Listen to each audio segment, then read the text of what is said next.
서 있기만 해도 땀이 줄줄 나는 여름, 햇빛은 따갑고 바람조차 끈적하게 느껴지는 날씨예요. 이런 날 매년 반복되는 고민이 떠오릅니다. 이 날씨에 강아지 산책해도 괜찮을까? 그런데 잘못된 여름 산책, 강아지에게는 생명까지 위협할 수 있다는 거 알고 계셨나요? 바닥 온도는 60도 이상이고 심하면 발바닥 화상에 열사병, 실신까지 이어질 수 있어요. 저도 예전에 루비랑 무심코 산책 나갔다가 숨을 헐떡이며 축 늘어진 모습에 정말 깜짝 놀랐던 적이 있어요. 그 이후로는 산책을 절대 쉽게 생각하지 않습니다. 그래서 오늘 영상에서는 여름철 강아지 산책을 준비하는 보호자분들을 위해서 꼭 알아야 할 생존 꿀팁 8가지를 깔끔하게 정리해 드릴게요. 끝까지 시청하시면 무더운 날에도 걱정 없이 더 자신있게 산책을 준비하실 수 있을 거예요. 이 영상 하나면 충분합니다. 1. 여름 산책 시간 언제 나가느냐가 가장 중요합니다. 여름 한낮에는 기온은 물론 바닥 온도까지 극도로 올라갑니다. 특히 아스팔트나 콘크리트는 실제 기온보다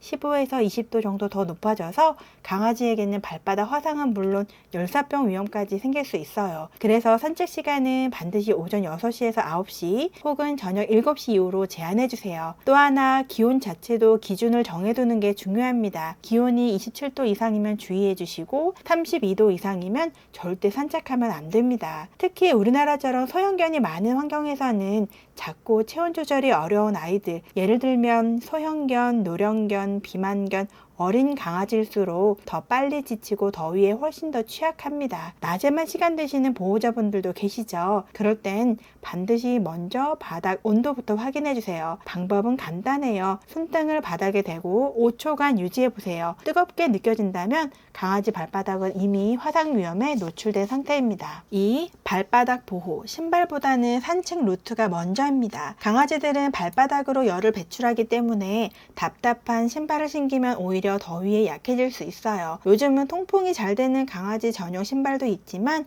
이건 모래사장이나 아스팔트처럼 정말 뜨거운 지면에서만 짧은 시간 사용할 때만 추천드려요. 하지만 신발보다 더 중요한 건 어디를 걷느냐입니다. 잔디, 흙길, 나무 데크처럼 지면 온도가 낮고 부드러운 길이 가장 안전해요. 산책 코스를 미리 확인해서 그늘이 많은 공원이나 강변길을 선택해 보세요. 발바닥 화상을 막는 가장 좋은 방법은 신발이 아니라 걷는 길을 바꾸는 것입니다. 3. 수분 보충. 여름 산책의 생명줄입니다. 강아지는 사람처럼 땀을 흘릴 수 없기 때문에 혀를 내미고 헥헥거리며 체온을 식히고 수분을 배출합니다. 그만큼 여름에는 탈수 위험도 높아지죠. 그래서 산책 전 시원한 물을 미리 충분히 마시게 해주는 것이 아주 중요해요. 산책 중에는 휴대용 급수기로 중간중간 물을 마시게 하거나 물 마시기를 싫어하는 아이에게는 설채어 수의사님이 추천한 방법도 있어요. 바로 시원한 물에 적신 손수건으로 몸을 닦아주는 방법인데요. 수분이 증발하면서 자연스러운 쿨링 효과가 생기기 때문에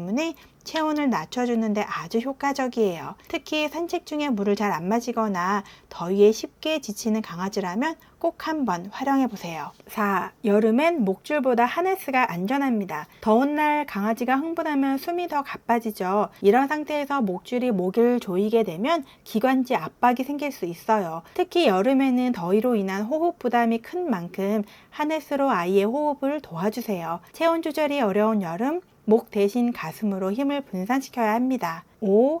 여름철 진드기 절대 방심하시면 안 됩니다. 기온과 습도가 높은 여름철엔 진드기, 벼룩 같은 외부 기상충이 정말 활발하게 활동해요. 특히 강아지가 풀숲이나 잔디밭을 걷기만 해도 진드기가 몸에 붙어 흡혈할 수 있습니다. 심한 경우에는 피부 알레르기나 빈혈은 물론 라임병, 바베시아병 같은 전염병까지 유발할 수 있어요. 진드기는 귀 안이나 발가락 사이, 배 쪽, 꼬리 근처에 특히 잘 숨어 있으니 산책 후에는 꼭 몸을 꼼꼼하게 확인해 주세요. 특히 귀, 겨드랑이, 사타구니, 꼬리 근처는 집중적으로 체크해 주시고 조용히 숨어 있는 경우가 많거든요. 그리고 스팟형 약이나 먹는 약 같은 외부 기생충 예방약은 잊지 말고 제때 꼭 투여해 주세요. 추가로 진드기 퇴치 스프레이를 산책 전 가볍게 뿌려주는 것도 좋아요. 진드기가 많이 나오는 지역은 가능하면 피하는 게 좋습니다. 6. 차 안에 혼자 두는 건 절대 금지입니다. 여름철 햇빛이 뜨겁게 내리쬐는 주차된 차 안은 단 몇 분 만에 40도 이상으로 치솟습니다. 창문을 조금만 열어둬도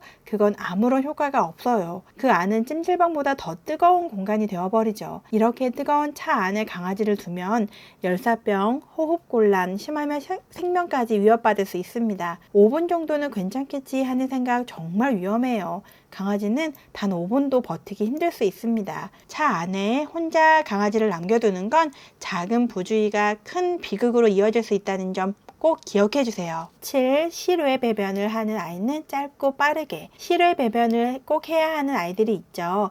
이런 경우에는 최대한 짧고 빠르게 산책을 마무리해 주세요. 5분 이내에 용변만 해결하고 바로 돌아오는 방식이 가장 안전합니다. 가능하다면 배변 시간을 미리 조절해서 아침, 저녁 루틴으로 바꿔보는 것도 좋아요. 더운 시간대에는 최대한 노출 시간을 줄이는 게 핵심입니다. 8. 단두종은 여름에 특히 조심하세요. 퍼그, 시추, 패키니즈처럼 코가 짧은 단두종 견종들은 원래도 호흡기 구조상 열 배출이 어렵기 때문에 더위에 훨씬 더 취약합니다. 같은 날씨라도 이 아이들은 열사병에 걸릴 위험이 훨씬 높다는 점 기억해 주세요. 산책 중에 헥헥거림이 유난히 심하거나 걷기를 거부하고 멈춰서는 행동이 보인다면 즉시 중단하고 시원한 곳으로 이동해 주세요. 이런 아이들은 산책 시간을 짧고 조심스럽게 가져가는 게 가장 좋습니다. 무리한 산책보다 아이의 컨디션을 살피는 게 최우선이에요. 자, 마지막으로 정리해 볼게요. 여름 산책 체크리스트. 산책 시간은 오전, 저녁에 하고 바닥 온도 체크는 필수. 발바닥 보호는 통풍 신발 또는 잔디나 그늘진 산책 코스로. 수분 보충은 충분히, 실외 배변은 짧고 빠르게, 산책 후 진드기 확인하고 기생충 예방약은 필수. 차 안 방치는 절대 금지. 목줄 대신 하네스로 바꾸기. 단두종은 짧고 조심스럽게. 여름 산책 우리가 조금만 더 신경 써주면 강아지에게는 훨씬 더 안전하고 즐거운 시간이 될 수 있습니다. 특히 아이가 지쳐 보이거나 숨이 가쁘게 차 있을 땐 억지로 끌고 가지 말고 잠시 멈춰서 쉬어가 주세요. 때론 안아주는 게 가장 좋은 보호일 수 있어요. 오늘 알려드린 여름 산책 꿀팁들 하나씩 실천하다 보면 매일 산책이 더 편안하고 든든하게 느껴지실 거예요. 바쁘신 보호자님들을 대신해서 앞으로도 꼭 중요한 핵심 정보만 정리해서 알려드릴 테니 구독해 두시면 훨씬 더 편해지실 거예요. 이번 여름 아이와 함께 더 시원하고 건강한 시간 보내시기 바랍니다. 감사합니다.